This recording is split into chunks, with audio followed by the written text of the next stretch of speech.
Hello विद्यार्थी भाइ बहिनीहरू, के गर्दै हुनुहुन्छ, के कस्तो अवस्थामा हुनुहुन्छ? विद्यार्थी भाइ बहिनीहरू, तपाईहरू जस्तो सुकै अवस्थामा भए तापनि तपाईहरू सकुशल हुनुहुन्छ भन्ने मैले विश्वास गरेको छु। विद्यार्थी भाइ बहिनीहरू, आज मैले तपाईहरुको माझमा कक्षा 10 को विज्ञान विषयको भौतिक विज्ञान अन्तर्गतको एकाइ 1 गुरुत्वाकर्षण बलको भाग 2 लिएर आएको छु। जुन भाग 2 मा हामीले गुरुत्व बल, गुरुत्व प्रवेग, स्वतन्त्र खसाई र तौलविहीनताको बारेमा हामीले अध्ययन गर्नेछौँ। विद्यार्थी भाइ बहिनीहरू, योभन्दा अगाडिको हामीले गुरुत्वाकर्षण बल, न्युटनको गुरुत्वाकर्षण सम्बन्धी विश्वव्यापी नियमको बारेमा अघिल्लो भिडियोमा हामीले चर्चा गरिसकेका छौँ। यदि उक्त भिडियो हेर्नु भएको छैन भने मेरो च्यानल टिभी पुनलाई सब्स्क्राइब गरेर मेरो टिभी पुन च्यानलमा गुरुत्वाकर्षण बल खोजेर त्यसको भाग 1 हेर्नुहोला। त विद्यार्थी भाइ बहिनीहरू, यो भिडियोलाई अन्तसम्म हेर्नुहोला र तपाईहरुले नजानेका कुराहरूलाई चाहिँ राम्रोसँग बुझ्ने प्रयास गर्नुहोला। त विद्यार्थी भाइ बहिनीहरू, आज हामीले हाम्रो पाठ शीर्षकमा ढिलो नगरिकन प्रवेश गर्दैछौँ। त विद्यार्थी भाइ बहिनीहरू, हामीले गत भिडियोमा हामीले चाहिँ गुरुत्वाकर्षण बलको बारेमा अध्ययन गरेका थियौँ। त्यो भिडियोमा हामीले कुनै पनि दुईवटा वस्तुहरू बीच उत्पन्न हुने गुरुत्वाकर्षण बल F पत्ता लगाउने एउटा सूत्र प्रमाणित गरेका थियौँ। F बराबर G m1 * m2/d² भन्ने सूत्र हामीले प्रमाणित पनि गरेका थियौँ। यो सूत्र प्रयोग गरेर हामीले कुनै पनि दुईवटा वस्तुहरू बीच उत्पन्न हुने गुरुत्वाकर्षण बल पत्ता लगाउन सक्छौँ। जहाँ यहाँ F ले चाहिँ दुईवटा वस्तुहरू बीच उत्पन्न हुने गुरुत्वाकर्षण बललाई जनाउँछ भने G ले तिनीहरू बीचमा भएको गुरुत्वाकर्षण स्थिराङ्क, गुरुत्वाकर्षण अचल राशि जनाउँछ। m1 ले कुनै एउटा वस्तुको पिण्डलाई जनाउँछ भने m2 ले अर्को वस्तुको पिण्डलाई जनाउँदछ। त विद्यार्थी भाइ बहिनीहरू, d² ले कुनै पनि दुईवटा वस्तुहरूको केन्द्र बीचको दूरीको वर्गलाई जनाउँदछ। त विद्यार्थी भाइ बहिनीहरू, यो सूत्र प्रयोग गरेर हामीले कुनै दुईवटा वस्तुहरू बीच उत्पन्न हुने गुरुत्वाकर्षण बल पत्ता लगाउन सक्छौँ। त्यसको बारेमा हामीले एउटा उदाहरण गरेर हेरौँ है त।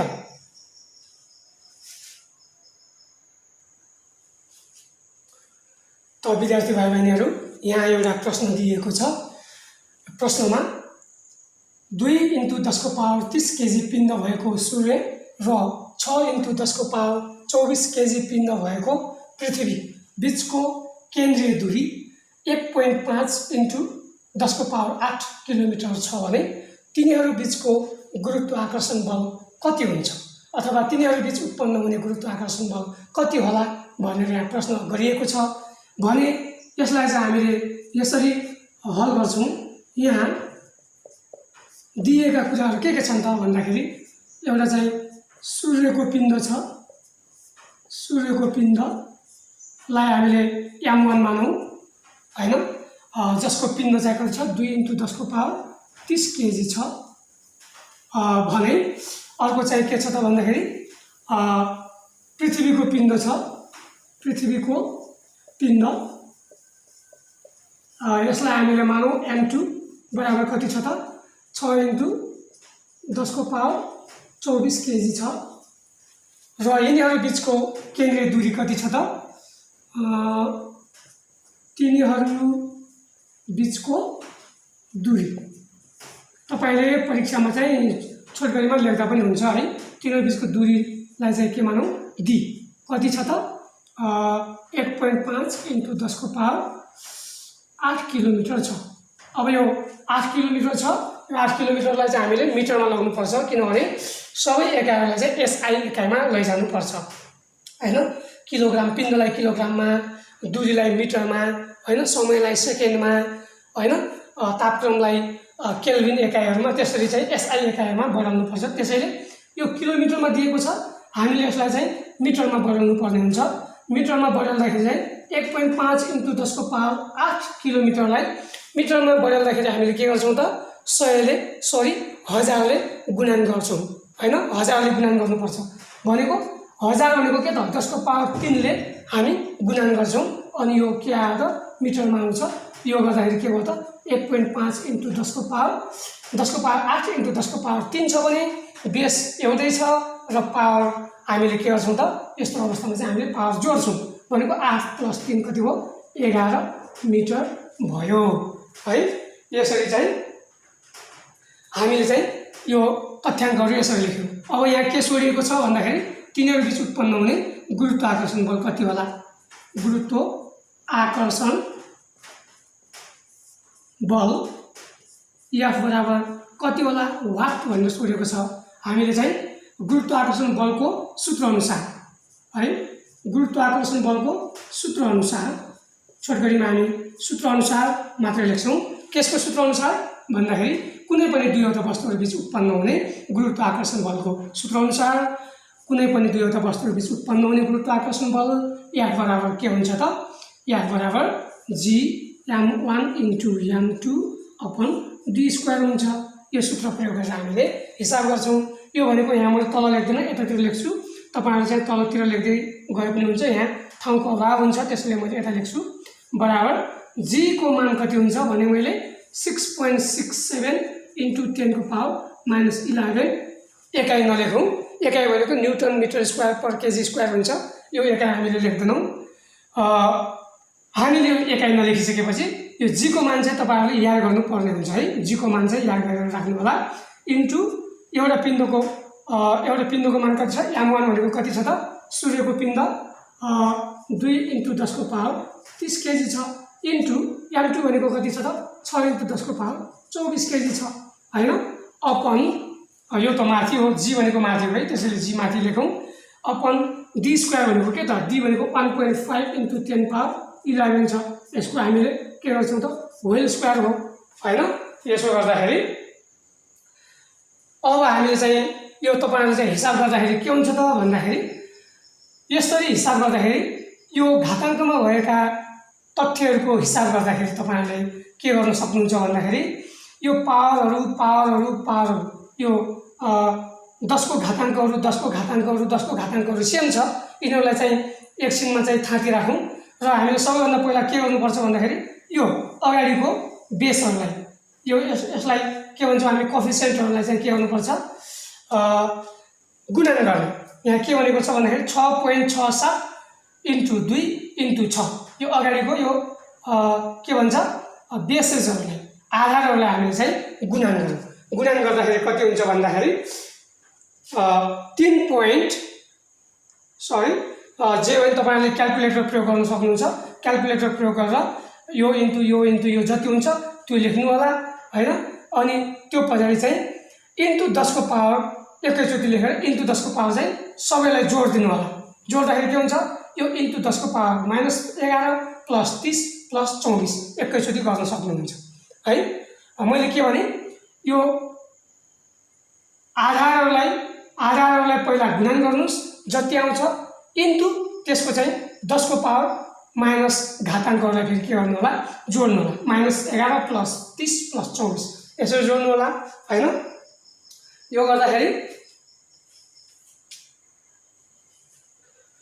त विद्यार्थी भाइबहिनीहरु हामीसँग क्याल्कुलेटर नभएको हुनाले अहिले मैले तपाईहरुलाई तरिका मात्रै सिकाउँछु। तपाईहरुले त्यो क्याल्कुलेटर प्रयोग गरेर त्यो तरिका अपनाउन सक्नुहुन्छ। त्यो भन्दाखेरि मैले के भने भन्दाखेरि अब माथिको कसरी गुणन गर्ने कसरी हिसाब गर्ने भनेर मैले भने। यसैगरी तलको त्यो हरमा भएको यो हरमा भएको यो जो 1.5 * 10 को पावर 11 को होल स्क्वायर छ त्यो भनेको पनि के हुन्छ त भन्दाखेरि यो 1.5 * 10 को पावर 11 को होल स्क्वायर भनेको पनि के हो त भन्दाखेरि यो 1.5 * 10 को पावर 11 * 1.5 * 10 को पावर 11 भनेको हो हैन। योलाई चाहिँ दुईचोटी गुणन गर्ने भनेको हो। त्यो भन्नुको अर्थ पनि के हो त भन्दाखेरि तपाईहरुले सबैभन्दा पहिला 1.5 र 1.5 गुणन गर्नुहोस् कति हुन्छ अनि त्यो जति आउँछ त्यसको इन्टु 10 को पावर गर्नुहोस्। यो साझा एउटा 10 लेख्नुहोस् 10 को पावर अनि 10 को पावर इन्टुमा छ भने के हुन्छ घाताङ्कहरु चाहिँ पावरहरु चाहिँ जोडिन्छ भनेको 11 + 11 गर्नुस्। 11 + 11 भनेको कति हुन्छ 22 हुन्छ। त्यसैले यहाँ के हुन्छ भन्दाखेरि यहाँ जम्मा हाम्रो हिसाब चाहिँ अन्तिममा चाहिँ हामीले क्याल्कुलेटर प्रयोग गरेर तपाईहरुले चाहिँ गर्न सक्नुहुन्छ। यसको एन्सर चाहिँ कति हुन्छ भन्दाखेरि 3.5 छ। 3.56 इन्टु 10 को पावर 22 न्युटन हुन्छ। यानी कि के हुन्छ त, ती दुईवटा वस्तुहरू बीच उत्पन्न हुने गुरुत्वाकर्षण बल F बराबर कति हुँदो रहेछ त 3.56 इन्टु 10 को पावर 22 न्युटन हुन्छ भनेर तपाईहरुले निष्कर्ष लेख्न सक्नुहुन्छ। त विद्यार्थी भाइ बहिनीहरु, यो भयो गुरुत्वाकर्षण बल कसरी निकाल्ने भन्ने कुरा। त विद्यार्थी भाइ बहिनीहरु, यसैगरी तपाईहरुले आफ्नो विज्ञान किताबको पेज नम्बर 4 मा भएका प्रश्नहरू एउटा उदाहरण दिएको छ। त्यो उदाहरण पनि तपाईहरुले हेरेर बुझ्न सक्नुहुन्छ र यस्तै गरेको अभ्यासमा सोधिएका प्रश्नहरू तपाईहरुले चाहिँ प्र्याक्टिस गर्न सक्नुहुन्छ। त विद्यार्थी भाइ बहिनीहरु, अब हामी जाउँ यसपछाडि गुरुत्व बलको बारेमा है। गुरुत्व बल फोर्स अफ ग्रेभिटी।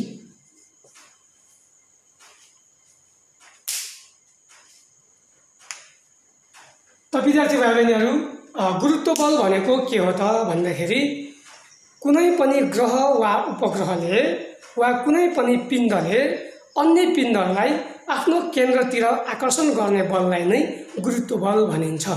त विद्यार्थी भाइ बहिनीहरु, हामीले समग्रमा पृथ्वीले आफ्नो सतहमा रहेका हरेक वस्तुहरूलाई आफ्नो केन्द्रतिर तान्ने बललाई नै गुरुत्व बल भन्दछौं भनेर भन्न सक्छौं।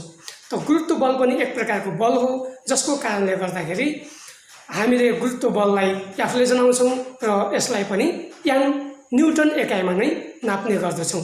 त विद्यार्थी भाइ बहिनीहरु, यसलाई अलिकति लेखेर हेरौं। गुरुत्व बल भनेको के हो त भन्दाखेरि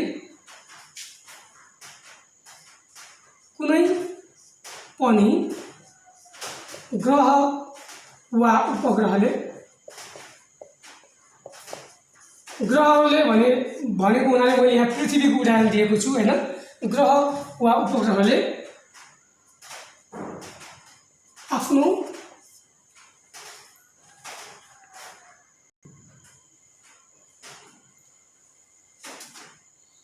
सतहमा रहेका हरेक वस्तुहरूलाई आफ्नो केन्द्रतिर तान्ने बललाई गुरुत्व बल भनिन्छ। त विद्यार्थी भाइ बहिनीहरु, के भने मैले कुनै पनि ग्रह वा उपग्रहले आफ्नो सतहमा रहेका हरेक वस्तुहरूलाई आफ्नो केन्द्रतिर तान्ने बललाई नै गुरुत्व बल भनिन्छ हैन। यो एक प्रकारको आकर्षण गर्ने बल हो। यो बल भएको हुनाले यसलाई आफूले नै जनाइन्छ, क्यापिटल एफले, र यसलाई न्युटन एकाइमा नाप्ने गरिन्छ।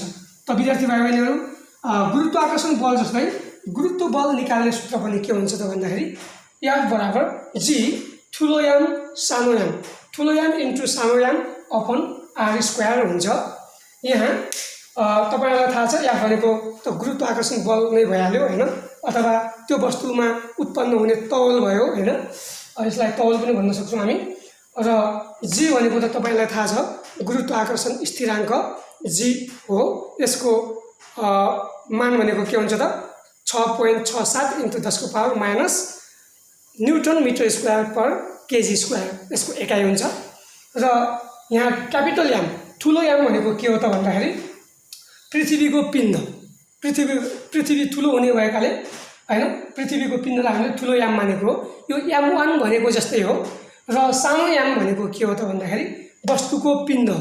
यो कुनै पनि ठुलो पिण्डको सतहमा रहेको सानो पिण्ड भएको हुनाले यसलाई चाहिँ सानो m ले जनाइएको हो हैन।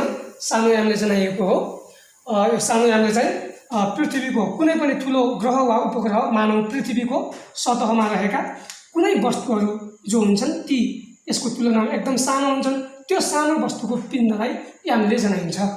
त विद्यार्थी भाइ बहिनीहरु, यहाँ r भनेको के त भन्दाखेरि पृथ्वीको अर्धव्यास हो। पृथ्वीको अर्धव्यासलाई यहाँ r ले जनाइन्छ। r भनेको के पनि हो भन्दाखेरि मानव यो ठुलो वस्तु पृथ्वी हो र यो पृथ्वीको सतहमा रहेको एउटा मानिस हो अथवा 1 केजी पिण्ड भएको कुनै वस्तु हो, सानो वस्तु हो भने यो वस्तु र यो एउटा वस्तु हो नि त, यो मान्छे पनि वस्तु हो।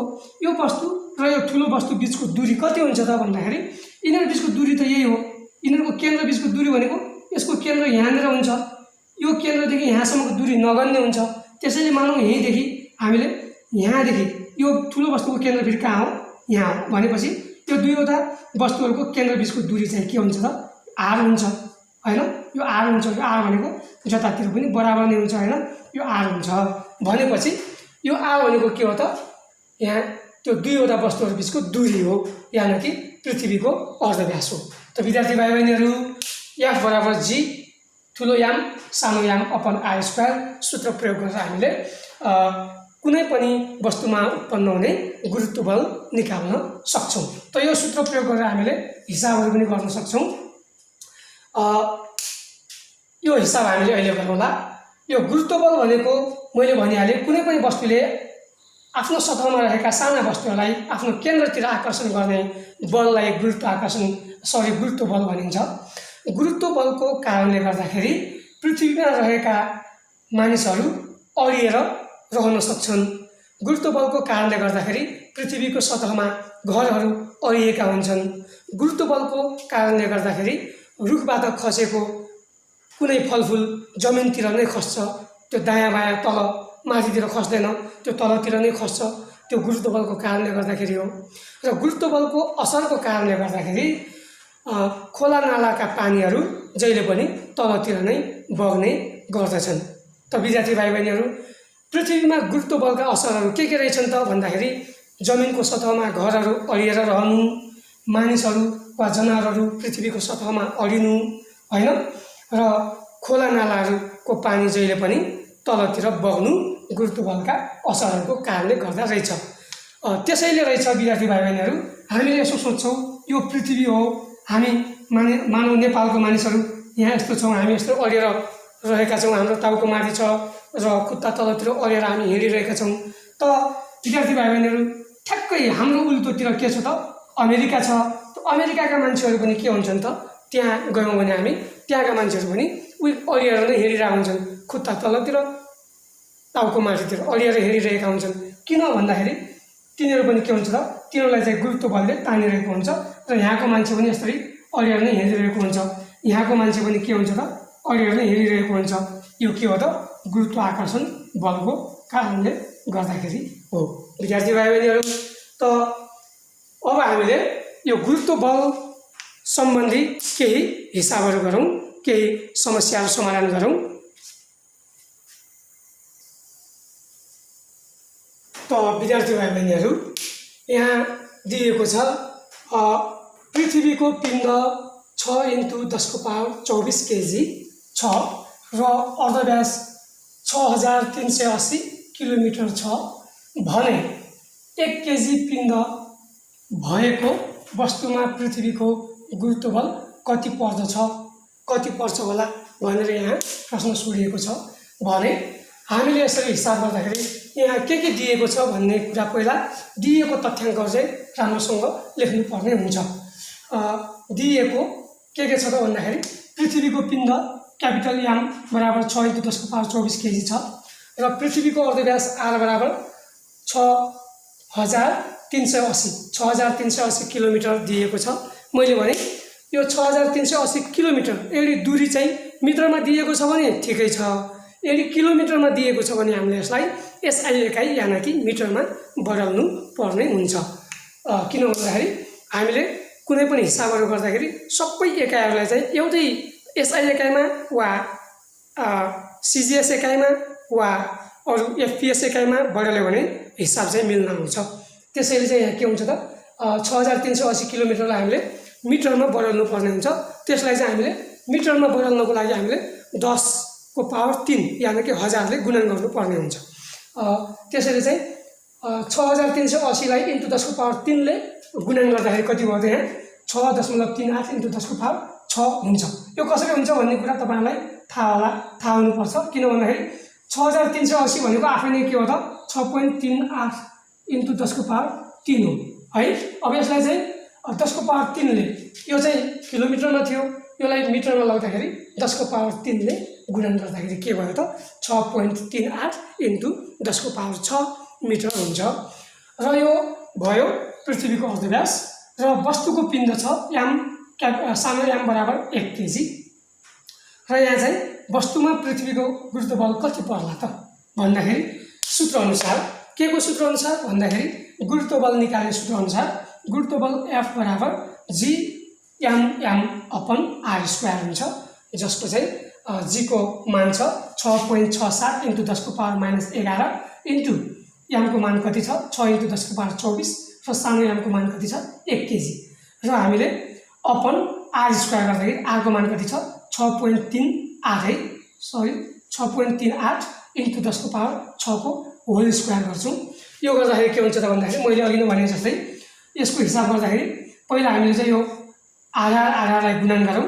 आधारलाई गुणन गर्दाखेरि कति हुन्छ 6.67 इन्टु 6 गर्दाखेरि 40.02 हुन्छ इन्टु 10 को पावर चाहिँ सेम छ, त्यसैले एउटा कमन लेखौँ इन्टु 10 को पावर चाहिँ इन्टुमा छ भने के हुन्छ हामीले जोड्नु पर्छ भनेको पावर चाहिँ इन्टुमा छ भने -11 प्लस 24 हुन्छ, त्यसैले गर्दाखेरि कति हुन्छ -11 प्लस 24 गर्दाखेरि 13 हुन्छ हैन, 24 मा -11 गर्दाखेरि 13 हुन्छ अपन तल कति छ त 6.38 इन्टु 10 को पावर 6 को होल स्क्वायर भनेको यो पनि के हो त 6.38 इन्टु 10 को पावर 6 लाई दुईचोटी गुणन गर्ने भनेको त्यो भनेको 6.38 इन्टु 6.38 गुणन गर्दाखेरि कति हुन्छ 40.70 हुन्छ भने इन्टु 10 को पावर 6 इन्टु 10 को पावर 6 गर्दाखेरि कति हुन्छ त इन्टु 10 को पावर 6 प्लस 6 12 हुन्छ। त्यसैले चाहिँ यो भयो। अब यसलाई चाहिँ हिसाब गर्दाखेरि के गर्ने त भन्दाखेरि यसलाई हिसाब गर्दाखेरि पनि यसलाई भाग गर्दाखेरि पनि के गर्ने यो आधार जो छ यो आधारलाई भाग गर्दाखेरि कति हुन्छ भाग गर्दाखेरि जति हुन्छ त्यो इन्टु अब यसलाई चाहिँ के हुन्छ त इन्टु 10 को पावर 13 भागा 10 को पावर 12। अब यो 10 को घाताङ्कहरु भागमा छ भने के हुन्छ जहिले पनि माइनस हुन्छ हैन, त्यो भनेको 10 को पावर 13 माइनस 12 हुन्छ, त्यो भनेको के हुन्छ इन्टु 10 हुन्छ। त्यसैले यहाँ चाहिँ के हुन्छ त यो भागा यो गर्दाखेरि 0.98 आउँछ हैन, इन्टु यहाँ 10 को पावर 13 माइनस 10 को पावर 12 भनेको 10 को पावर 13 माइनस 12 गर्दाखेरि के हुन्छ इन्टु 10 हुन्छ, यो भनेको के हुन्छ त 9.8 हुन्छ। त्यसैले यिनीहरू गुरुत्वाकर्षण बल यानी कि गुरुत्वबल यो 1 केजी पिण्ड भएको वस्तुमा उत्पन्न हुने गुरुत्वबल कति हुने रहेछ F बराबर 9.8 न्युटन हुन्छ। त्यसैले पृथ्वीको सतहमा रहेको 1 केजी पिण्ड भएको वस्तुमा उत्पन्न हुने गुरुत्वबल 9.8 न्युटन हुन्छ भनेर तपाईहरुले लेख्न सक्नुहुन्छ। त विद्यार्थी भाइ बहिनीहरु यो भयो गुरुत्वबल निकाल्ने सूत्र प्रयोग गरेर गुरुत्वबल निकाल्ने तरिका। त विद्यार्थी भाइ बहिनीहरु हामीले गुरुत्वबल भनेको के हो भनेर परिभाषित गरिसकेपछि हामीले भन्यौं कुनै पनि ग्रह वा उपग्रहले त्यसको सतहमा रहेको साना वस्तुहरूलाई आफ्नो केन्द्रतिर आकर्षण गर्ने बललाई वा तान्ने बललाई गुरुत्वबल भनिन्छ भनेर हामीले भन्यौं हैन। त्यो बललाई हामीले तौल पनि भन्ने गर्दछौं। कुनै वस्तुको तौल मेरो तौल कति छ भन्दाखेरि मलाई पृथ्वीले आफ्नो केन्द्रतिर जति बलले तान्छ त्यति नै बल बराबरको मेरो तौल हुन्छ। तपाईको तौल कति छ भन्दाखेरि तपाई पृथ्वीको सतहमा उभिनु भएको छ भने भुइँमा उभिनु भएको छ भने तपाईलाई पृथ्वीले आफ्नो केन्द्रतिर जति बलले तान्दछ त्यो बल बराबरको तपाईको तौल हुन्छ। यानी कि कुनै पनि वस्तुको तौल वेट भन्नुको अर्थ के हुन्छ त भन्दाखेरि कुनै पनि वस्तुले या पृथ्वीले कुनै पनि वस्तुलाई पृथ्वीले आफ्नो सतहमा रहेको कुनै वस्तुलाई आफ्नो केन्द्रतिर तान्ने बलको नाप नै त्यस वस्तुको तौल हो भनेर हामीले भन्न सक्छौं। यसलाई हामीले कुनै पनि वस्तुको तौललाई हामीले अंग्रेजीमा वेट भन्दछौं, जसको कारणले गर्दाखेरि यसलाई हामीले W ले जनाउँछौं। W भनेको F पनि भयो हामीले अहिले भने अनुसार हैन। त्यसैले W निकाल्ने सूत्र के हुन्छ त भन्दाखेरि G/m/r² यो सूत्र पनि हामीले प्रयोग गर्न सक्छौं। त अर्को के छ भन्दाखेरि दब्लो निकाल्ने सूत्रहरुको के पनि छ भन्दाखेरि कुनै पनि वस्तुको तौल निकाल्ने सूत्र त्यस वस्तुको पिण्ड कति छ इन्टु त्यस ठाउँमा गुरुत्व प्रवेगको मान g कति छ यो सूत्र प्रयोग गरेर पनि हामीले कुनै पनि वस्तुको तौल निकाल्न सक्छौं। त विद्यार्थी भाइ बहिनीहरु अब हामीले यस पछाडी पृथ्वीमा उत्पन्न हुने गुरुत्व प्रवेग एक्सेलरेसन ड्यू टु ग्राभिटी को बारेमा चर्चा गर्ने छौं। त विद्यार्थी भाइ बहिनीहरु हामीले गुरुत्व प्रवेग भनेको के हो भन्ने बारेमा यहाँ चर्चा गरौं। गुरुत्व प्रवेग भनेको एक्सेलरेसन ड्यू टु ग्राभिटी भनेको पृथ्वीको सतहतिर स्वतन्त्र रूपले खसिरहेको कुनै वस्तुमा गुरुत्व बलको कारणले गर्दा उत्पन्न हुने प्रवेगलाई गुरुत्व प्रवेग भनिन्छ है। विद्यार्थी भाइ बहिनीहरु तपाईलाई थाहा छ कि कुनै पनि खसिरहेको वस्तुमा प्रवेग उत्पन्न हुन्छ हैन। माथिबाट तलतिर खसिरहेको वस्तुमा प्रति सेकेन्ड समयमा चाहिँ त्यसको चाहिँ के हुन्छ त गति चाहिँ बढ्दै गइरहेको हुन्छ हैन, बढ्दै गइरहेको हुन्छ जसलाई हामीले प्रवेग भन्छौं हैन। त्यो वस्तुहरुमा चाहिँ के हुन्छ त भन्दाखेरि माथिबाट तलतिर खसिरहेको वस्तुहरुमा चाहिँ त्यो प्रवेग उत्पन्न हुँदै जान्छ। त्यो प्रवेग किन उत्पन्न हुन्छ भन्दाखेरि गुरुत्व बलको कारणले गर्दाखेरि पृथ्वीले त्यसलाई तलतिर तानिरहेको हुन्छ जसको कारणले गर्दाखेरि त्यसमा प्रवेग उत्पन्न हुन्छ। त्यही प्रवेगलाई हामीले गुरुत्व प्रवेग भन्ने गर्दछौं।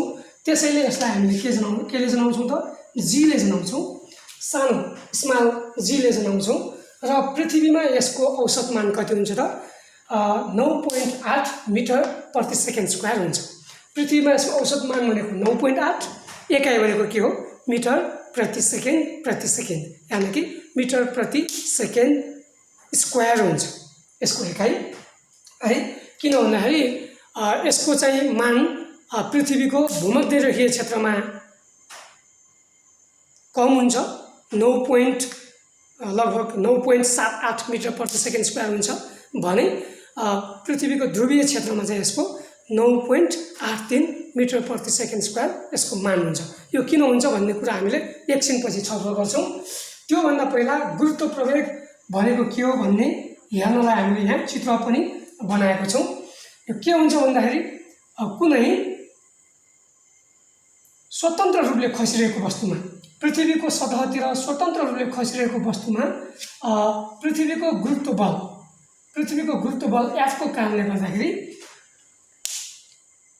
उत्पन्न हुने प्रवेगलाई नै गुरुत्व प्रवेग भनिन्छ भनेर हामीले भन्यौं। त्यो कसरी हुन्छ भन्ने कुरा हेर्नको लागि हामीले एउटा प्रयोगको अध्ययन गरौं। एउटा प्रयोग गरिएको थियो रे हैन, वैज्ञानिकहरूले एउटा यस्तो विशेष क्यामेराबाट फोटो खिचेर एउटा प्रयोग गरेका थिए रे।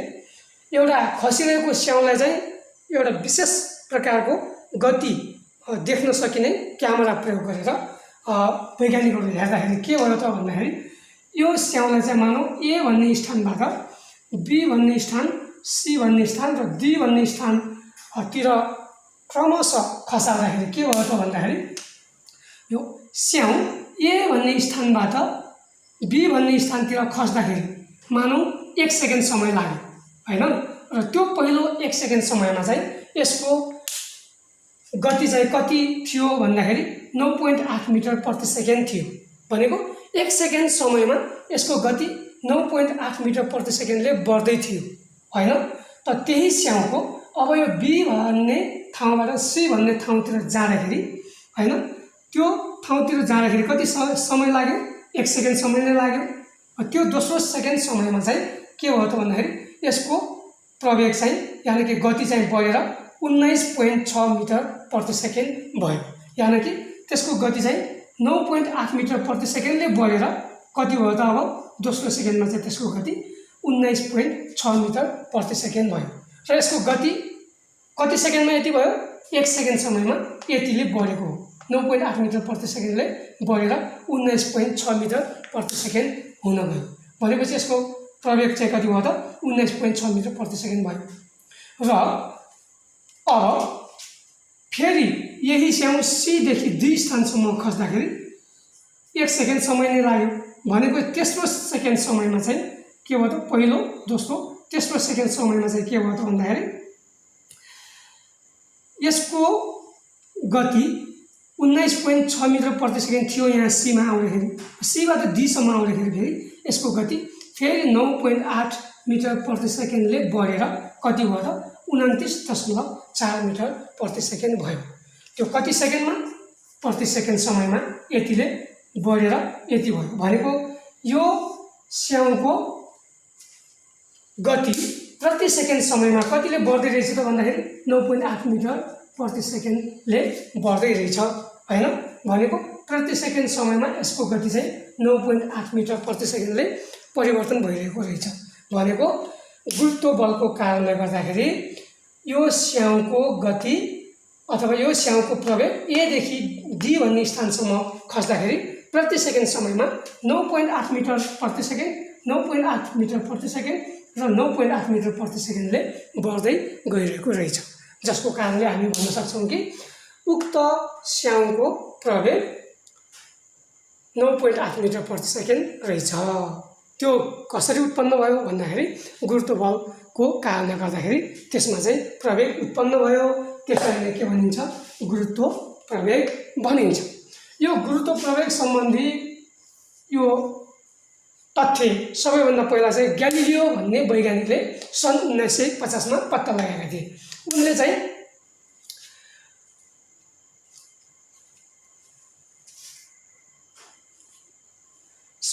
यो ग्यालिलियोले पत्ता लगाएको होइन कि यो गुरुत्व प्रवेग यस्तो हुन्छ भन्ने कुरा चाहिँ भन्ने थाहा भइसकेपछि अब यो सम्बन्धी चाहिँ ग्यालिलियो भन्ने वैज्ञानिकले चाहिँ यसका केही गुणहरूको बारेमा चाहिँ अध्ययन गरेका थिए।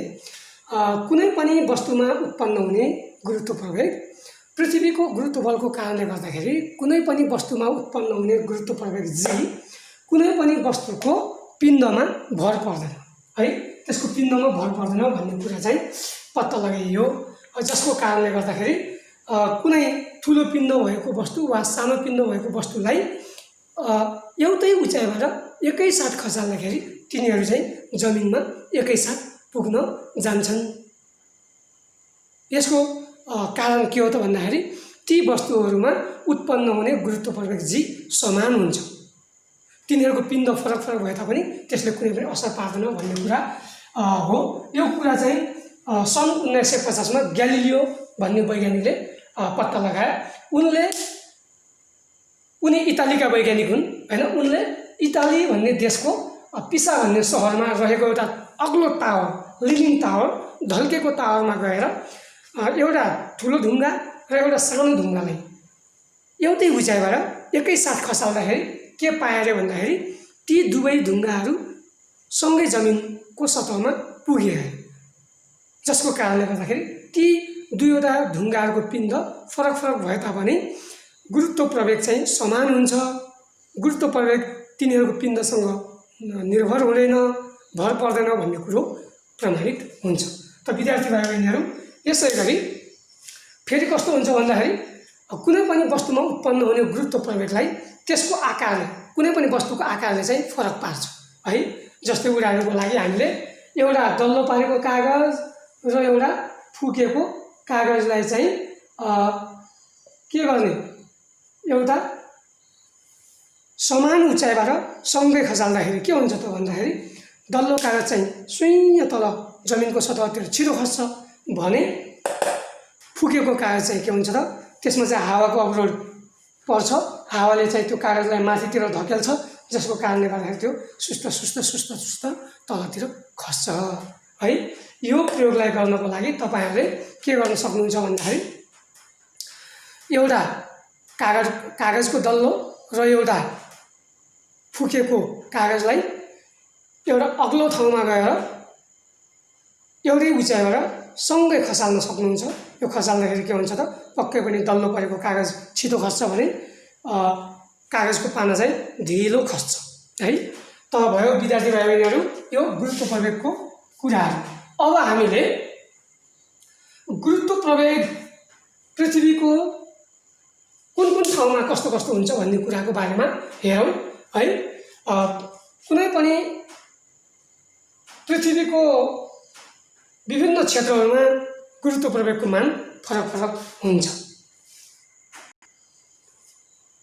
त विद्यार्थी भाइ बहिनीहरू, अब हामीले के भन्ने गर्छौँ भन्दाखेरि पृथ्वी गोलो छ भन्छौँ हैन, तर पृथ्वी चाहिँ ठ्याक्कै गोलो नभएर कस्तो छ भनिन्छ, सुन्तला आकारको। सुन्तला आकारको भनेको के हो त भन्दाखेरि यसको यो भूमध्यरेखीय क्षेत्रतिर चाहिँ अलि फुकेको छ अरे हैन,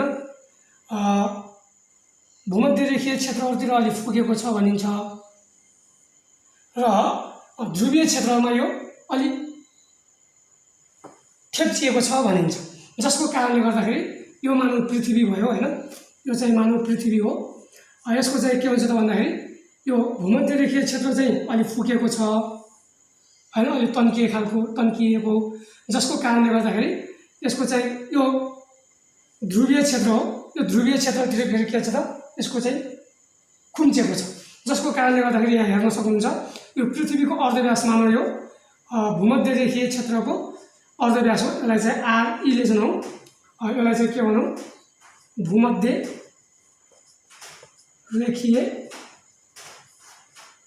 क्षेत्र, यसलाई भनिन्छ EQUA, इक्वेटर वा इक्वेटोरियल रिजन भनिन्छ है।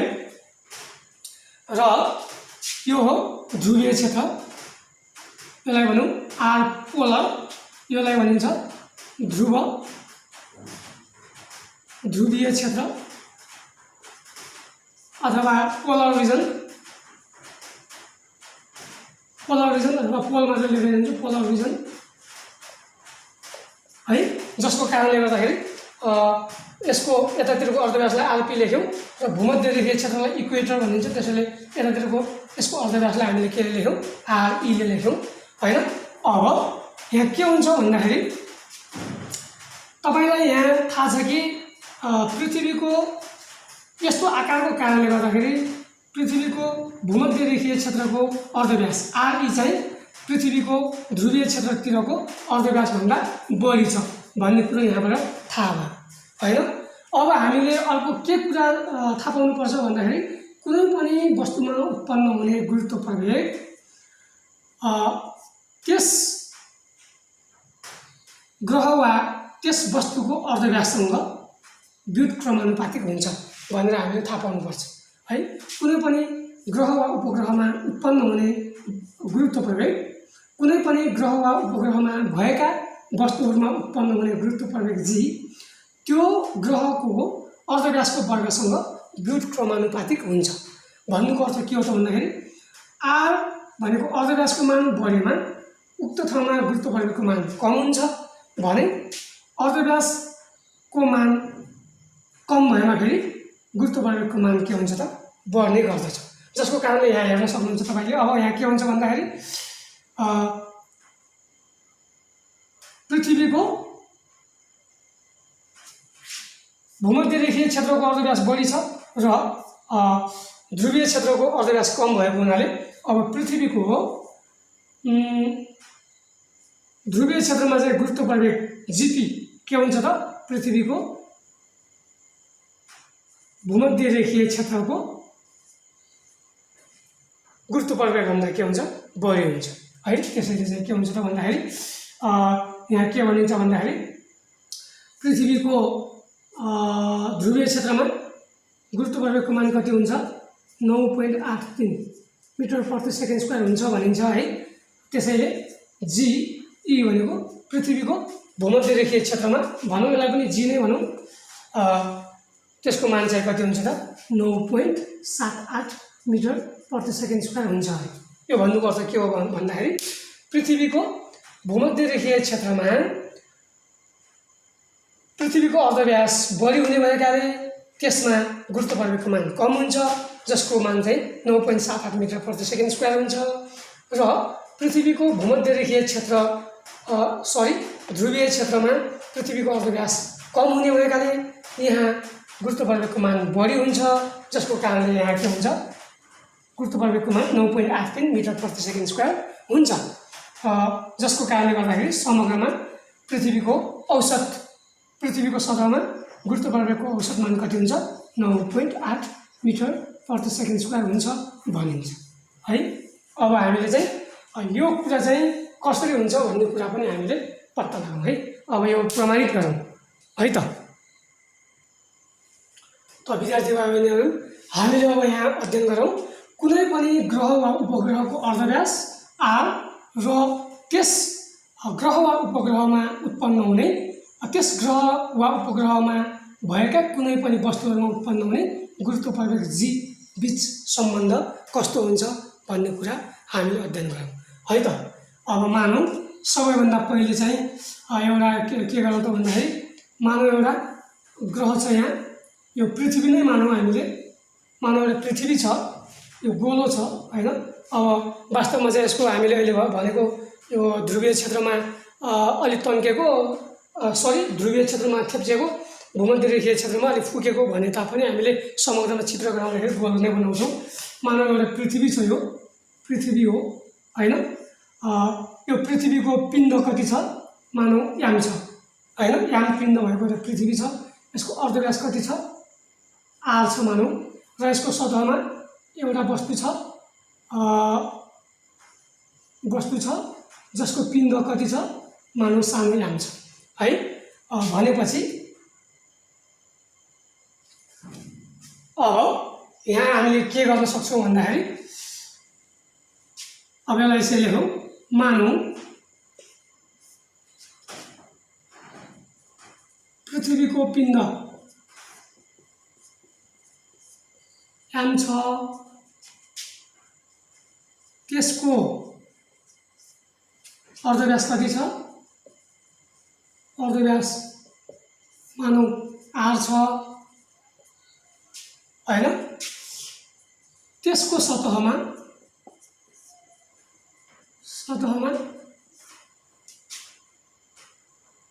याम पिण्ड भएको एउटा वस्तु छ भने हो किन। अब यो त दुईटा वस्तु भयो यो ठुलो वस्तु यो सानो वस्तु यहाँ दुईवटा वस्तु छ यिनीहरू बिचको दूरी कति छ r छ भने यिनीहरू बिच के हुन्छ त गुरुत्वाकर्षण बल उत्पन्न हुन्छ। त्यसैले के भन्छौँ त हामी भन्दाखेरि न्युटनको है ल हामीले चाहिँ के प्रमाणित गर्दैछौँ g 1/r² हुन्छ भनेर हामी प्रमाणित गर्दैछौँ है त। यो प्रमाणित गर्नको लागि कसरी जानुपर्छ भन्ने कुरा पनि यहाँ तपाईहरुले चाहिँ राम्रोसँग याद गर्नु होला। मानव पृथ्वीको पिण्ड याम छ त्यसको अर्धव्यास r छ त्यसको सतहमा याम पिण्ड भएको एउटा वस्तु छ भने न्युटनको गुरुत्वाकर्षण सम्बन्धी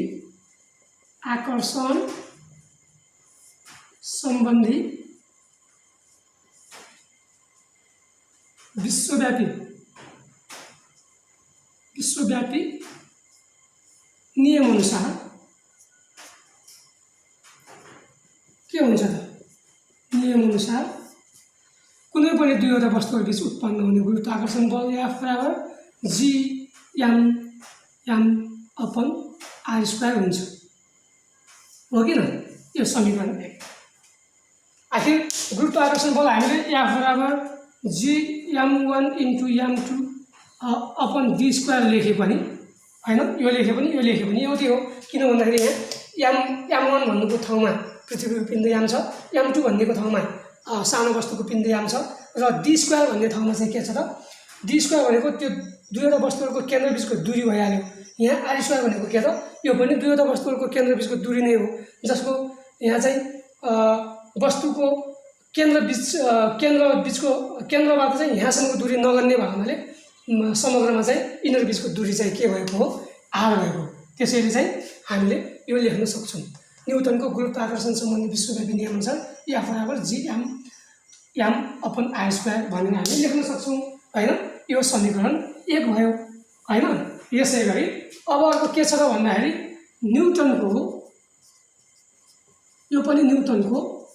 चाल सम्बन्धी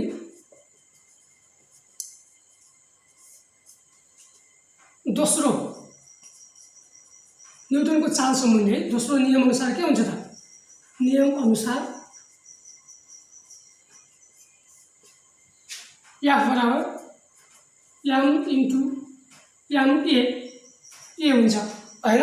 अब हामीले यसको ठाउँमा के लेख्न सक्छौँ त एफ बराबर एम अनि ए को ठाउँमा हामीले के लेख्न सक्छौँ जी लेख्न सक्छौँ।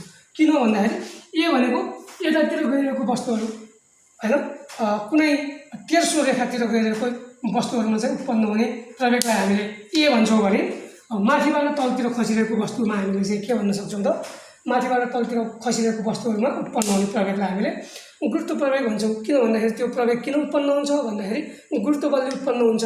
त्यसैले यो पनि प्रवेग हो, यो पनि प्रवेग हो, यो प्रवेग हो, यो गुरुत्व प्रवेग हो। त्यसैले हामीले एफ बराबर एमए पनि लेख्न सक्छौँ र एफ बराबर एम इन्टु जी पनि लेख्न सक्छौँ। योलाई लेख्नु अब समीकरण 2। अब हेर्नुहोस् यहाँ समीकरण 1 र 2 लाई मिलाउँदा के हुन्छ होला त भन्दाखेरि अब यो मेटौँ है मेटौँ यसलाई यो तपाईहरुले पौज गरेर हेर्न सक्नुहुन्छ है। यहाँबाट चाहिँ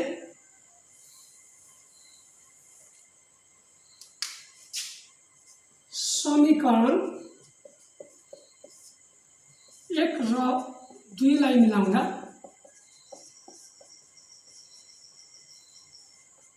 के हुन्छ त भन्दाखेरि 1 र 2 एउटै दुवै एफ नै हुन्। त्यसैले एफ बराबर के हुन्छ त एफ बराबर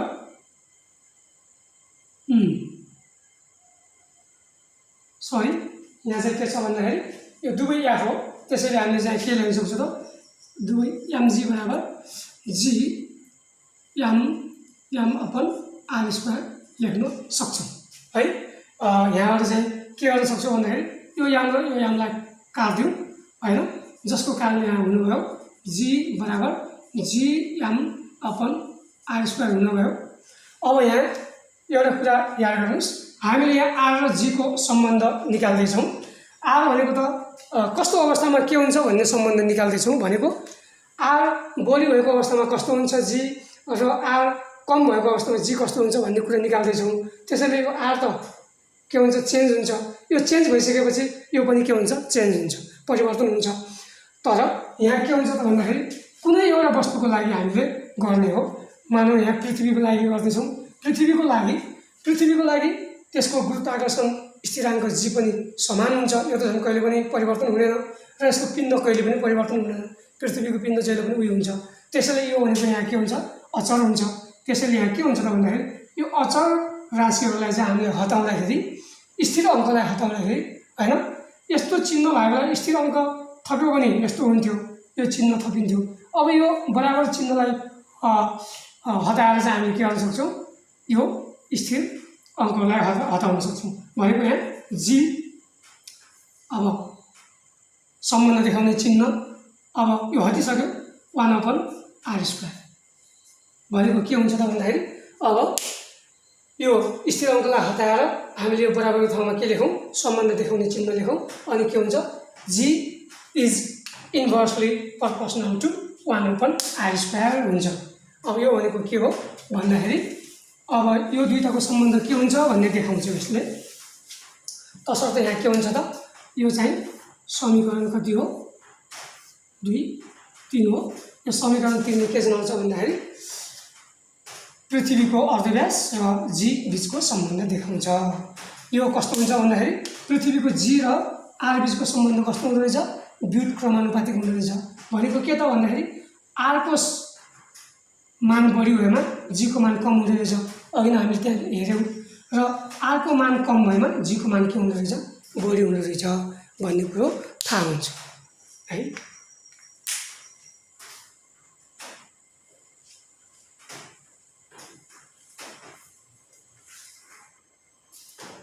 अब यसबाट हामीले के थाहा पाउन सक्छौँ त भन्दाखेरि पृथ्वीको भूमध्यरेखीय क्षेत्रमा अर्धव्यासको मान बढी हुन्छ हैन पोलको भन्दा।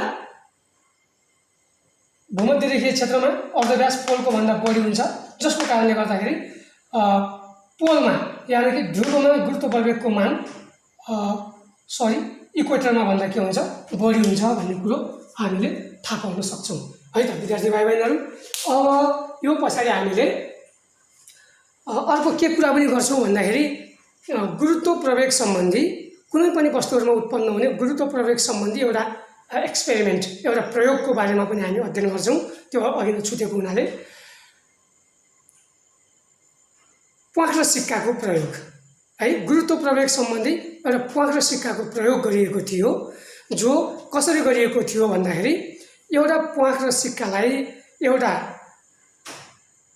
भ्याकुममा है हावा झिक्न मिल्ने भाँडामा राखेर के गरियो त भन्दाखेरि एउटा प्वाँख र सिक्कालाई हावा झिक्न सकिने एउटा भ्याकुम एउटा भाँडाभित्र राखियो, जसलाई राखेर चाहिँ हावा त्यसलाई चाहिँ राखेर अथवा हावा भएको अवस्थामा यो भाँडालाई चाहिँ यस्तो राखेर सक्त यस्तो उल्टाउँदाखेरि के हुन्थ्यो भन्दाखेरि सिक्का छिटो खस्थ्यो र प्वाँख चाहिँ ढिलो खस्छ भन्ने कुरा पत्ता लगायो। यो किन भयो त भन्दाखेरि प्वाँख र सिक्कामा चाहिँ सिक्कामा हावाको अवरोध कम पर्छ र प्वाँखमा चाहिँ हावाको अवरोध बढी पर्छ, किनभने त्यहाँभित्र त हावा छ र हावाको अवरोध प्वाँखमा पर्ने भएको हुनाले अवरोधको कारणले गर्दाखेरि प्वाँख चाहिँ ढिलो खस्छ भने सिक्का छिटो खस्छ। तर त्यही भ्याकुममा त्यही हावा निकाल्न मिल्ने भाँडामा अब त्यो भाँडामा चाहिँ सिक्का र प्वाँखलाई सँगै भाँडाभित्र राखेर अब त्यो भित्रको हावा पुरै निकालिसकेपछि त्यो भ्याकुम भयो, हावा शून्य भयो। त्यो हावा शून्य भइसकेपछि हामीले यो दुईटालाई यस्तो उल्टाउँदाखेरि के हुन्छ त भन्दाखेरि त्यो प्वाँख र सिक्का चाहिँ सँगै तलतिर खस्छन् अरे। किन भन्दाखेरि त्यो सिक्का र हावामा दुवैमा हावाको अवरोध पर्दैन हैन। अघि नै चाहिँ सिक्कामा हावाको अवरोध पर्दैन थियो हैन, किनभने त्यसको आकार चाहिँ अलि सानो हुन्छ र प्वाँख चाहिँ फैलिएको हुन्छ, यसको आकार बढी हुन्थ्यो र हावाको अवरोध पर्थ्यो। तर अहिले चाहिँ हावा नभएको हुनाले हावाको अवरोध प्वाँखमा पर्दैन, जसको कारणले गर्दाखेरि सिक्का र प्वाँख चाहिँ हावा नभएको अवस्थामा हावा सुन्ने ठाउँमा सँगसँगै खस्छन् अरे। जसको कारणले के पत्ता लगाउन सकिन्छ भन्दाखेरि हावा नभएको अवस्थामा हावा शून्य भएको अवस्थामा चाहिँ समान अथवा विभिन्न वस्तुहरुमा चाहिँ उत्पन्न हुने गुरुत्व प्रवेग के हुन्छ समान हुन्छ भन्ने कुरा पत्ता लाग्यो। त विद्यार्थी भाइ बहिनीहरु, अब हामीले यस पछाडि चाहिँ केसको बारेमा अध्ययन गर्छौं भन्दाखेरि तौल र पिण्डको बारेमा अध्ययन गर्छौं। तौल र पिण्डको बारेमा हामीले कसरी अध्ययन गर्छौं भन्दाखेरि हामीले त्यहाँ लेखेर अध्ययन। त विद्यार्थी भाइ बहिनीहरु, यहाँ अब हामीले तौल र पिण्डको बारेमा यसो फरक छुट्याउने तालिकाबाट हामीले चाहिँ अध्ययन गर्छौं। कुनै पनि वस्तुको तौल वेट भनेको मैले के भनिहालेँ, पृथ्वीले कुनै पनि वस्तुलाई आफ्नो केन्द्रतिर तान्ने गर्दछ र त्यो तान्ने बलको नापलाई नै तौल भनिन्छ। त्यो कति बलले चाहिँ तान्छ वस्तुलाई, त्यो तान्ने बलको नाप नै के हो त उक्त वस्तुको तौल हुन्छ।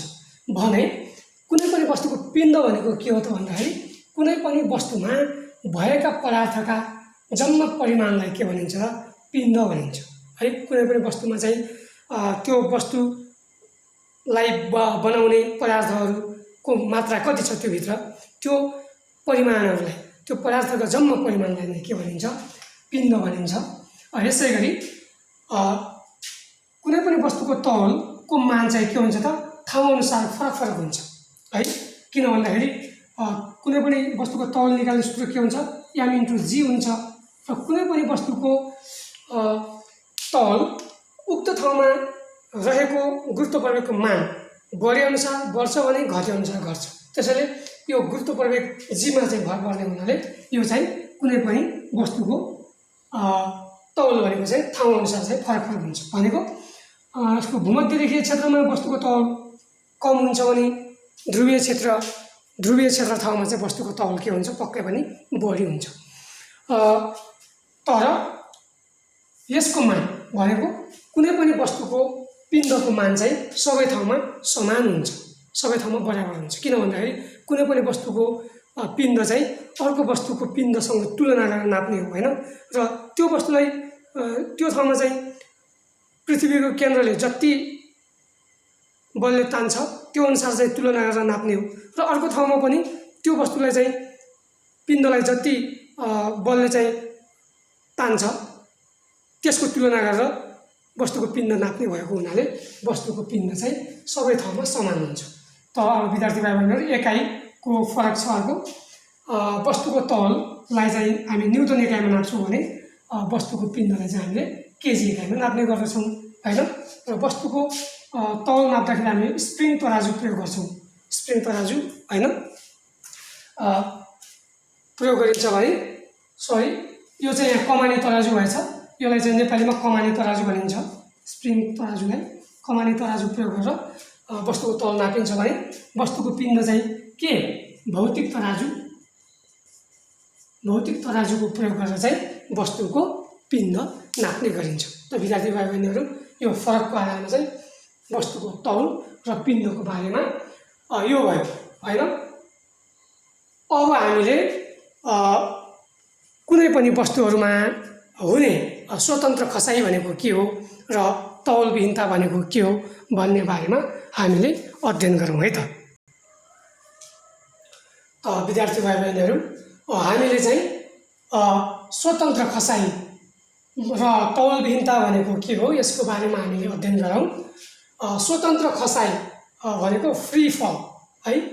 कुनै पनि वस्तु बाह्य अवरोध बिना खस्नुलाई स्वतन्त्र खसाइ भनिन्छ।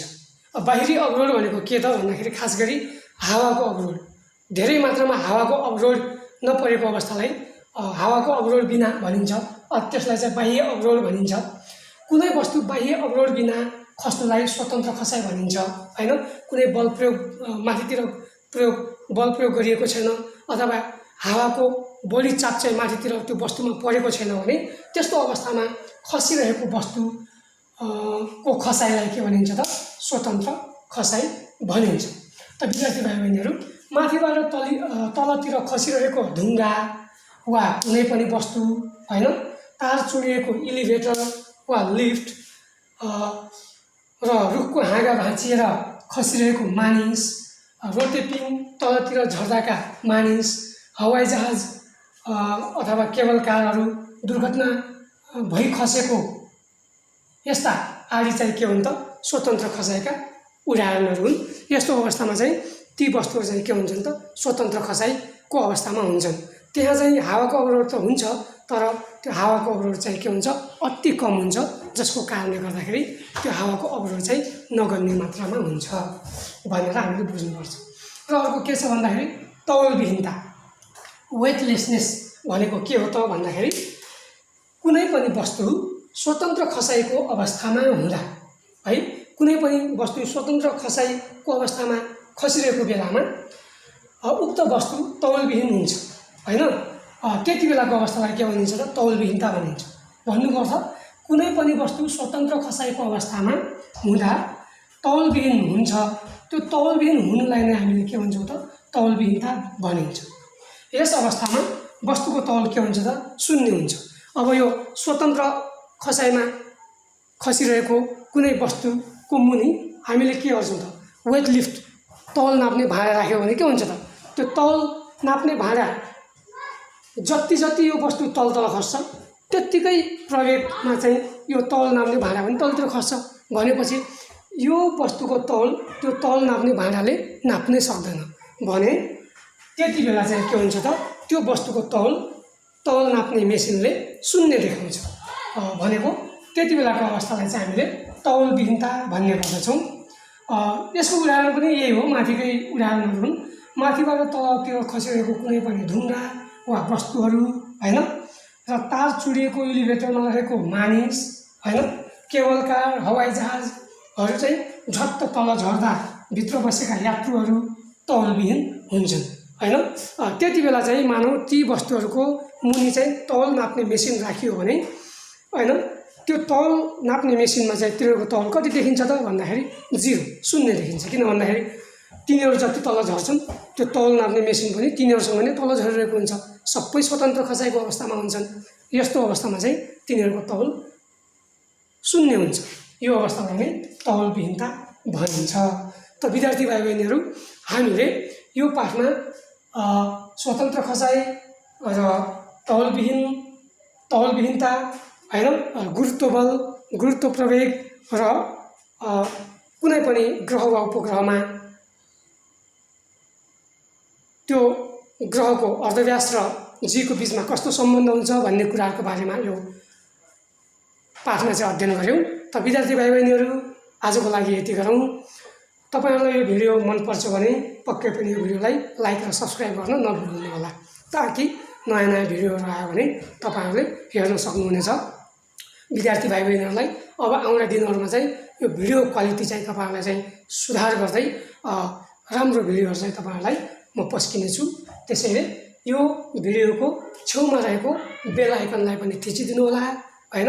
यो भिडियोलाई चाहिँ बढीभन्दा बढी सब्स्क्राइब गरिदिनु होला, ताकि तपाईहरुले चाहिँ यस्ता नयाँ नयाँ भिडियोहरू, अझ सुधार गरिएको भिडियोहरू र पुरै पाठहरू समेटिएको भिडियोहरू तपाईहरुले हेर्न सक्नुहुनेछ।